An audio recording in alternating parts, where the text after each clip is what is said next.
Hello everyone, welcome to my channel Pure Soul Coding. Today's DSA topic is on StringStream, a continuation video from the input and output in strings. Now let's first understand what is StringStream. It is a stream class in C++ that allows us to read from and write to a string, just like cin and cout for input and output respectively. Let's think of it as a water jug where you can pour in water, lime, or any liquid whenever we want, and later on we can take that liquid out of it. In order to use the string stream, we have to include it in our header file as the stream. Now let's check the syntax. We will have first the class name, that is the string stream derived from the stream header file, followed by few parameters, that is the variable name, which signifies the name of the object. In the example below, we can see ss our variable name. Now the third parameter is the optional, which is some data that we can give to initialize the class object. Here, for example, we have hello123 assigned to the ss. Hence, our ss will contain hello123. If we don't give anything, then the stream will be an empty stream. Now let's have a look at some common variants that we commonly use while dealing with stream class. At first, we can see the empty declaration where we do not initialize ss with any data, hence creating an empty string stream. Whereas in the second variant, we give ss with a string called OpenAI GPT, hence initializing ss with it. At the third variant, we don't directly initialize the ss, we use str operator that we will learn in this video and pass the data to the operator for its initialization. Hence, we also call it as a separate string assignment. Now let's see some important operations used in stream class. At first, we have the write operation, also known as the insertion, where we use the double less than operator, also known as the insertion operator, to write data into the stream. Here, hello world 2025 with the help of insertion operator is used to write in ss. Now to extract, we use the str operator, which converts ss data to a string. Now on printing the result, we will get hello world 2025 as an output. Second is the read operation, also known as the extraction, where we use the double greater than symbol, also known as the extraction operator, to read data from the stream like from cin. Here we have string data containing 100, 200, 300 with the initialization of ss with the string data. On using the double greater than operator, also called the extraction operator, we can extract the values from ss to a, b and c respectively. Now on printing, we get the respected outputs. Now there are some tricks to remember the direction of read and write operations. If the operator direction is pointing towards ss, that means data from the right will move to the left and get stored in the stream. Hence the data is read to the ss. Whereas if the operator direction is pointing outwards, that means data comes out from the stream, moves to the right. Hence the data is extracted from ss. Now third is the str operator, also known as the content operation. It is used to set the string content inside the stream. There are few ways through which we can use it. First, as a getter, where we use ss.str without passing anything in the brackets. This will return the current string stored in the stream. So as a getter, it will get the current string which is stored in the ss. Now the second is the setter. Here we will pass a string inside the bracket. This will replace the already content stored in the ss with the string we have passed. Now the third is the clear, where we pass an empty string to the str, which will clear the content stored in ss completely. Now if we see the example below, here we are initializing the stream ss with hello123. Now on using the getter str, we will get an output hello123. Now if we set world 456, we will replace the hello123 with world 456.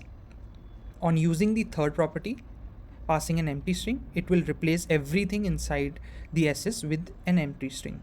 On printing, we won't get anything. So next is the clear operation, also known as the state reset operation. So it basically resets the state of the stream. So whenever we try to read all the data, the stream goes into the end of the file. That means there is no further data left. Hence, or if we are trying to read the data and trying to store it in a wrong data type, then it may lead to a failed state, or there is no data and then also we are trying to retrieve the data. So hence these all places requires a clear operator to be used so that we can use the same stream in the further operations as well. Hence, in short, we can say that clear, it resets the stream state so that it can be reused again. Now let's take an example. Here we have defined a stream SS with a string 10 and 20 initialized to it. Now on extraction from SS to A and B, A is assigned with 10 and B is assigned with 20. Now the stream has reached an end of the file state as from the point 1. Now if we try to access the data from stream SS having no data in it, it will move to a failed state. Hence this will become true. Stream failed, no more data. Now in order to use this same stream SS and initialize it with 30 and 40, we have to first clear it so that it gets reset, the stream gets reset. Hence further on we can initialize 30, 40 with it, and then our output would be 30 and 40 respectively. Now let's see some applications of StringStream class. Now the first application is converting number into string by using the insertion and extraction operator. If we use a simple string and try to store a number to it, we first have to convert the number to a string by using a toString operator. But in case of StringStream class, we can do it directly without using any other operator. Here we are initializing an integer and then trying to insert it into the stream class. Now on extraction, the stream will give a string as an output. Now the next application is the opposite of the first application. Here we are converting the string into the number. As you can see, we are passing a string and we are inserting it to the stream class. Now it will check the data type to its right. Depending on the data type, the extraction operator will convert the string to an integer.